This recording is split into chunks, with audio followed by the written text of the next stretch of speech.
Hey guys, in this quick 2025 guide, I'll show you how to create an estimate in QuickBooks Online.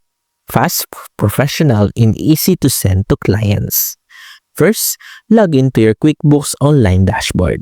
Go to Sales, Customers, and select the customer you want to create the estimate for. Click New Transaction and then Estimate. Enter the estimate details, date, expiration, items or services, quantities, and rates. Add taxes, discounts, or notes as needed to make it clear and professional. Check the total, then click Save and Send to email it directly to your client or save and close to keep it for later. QuickBooks will track the estimate status, and once approved, you can easily convert it into an invoice. And that's it. Your QuickBooks Online estimate is ready to go. If this helped, hit like and subscribe for more quick 2025 QuickBooks tutorials.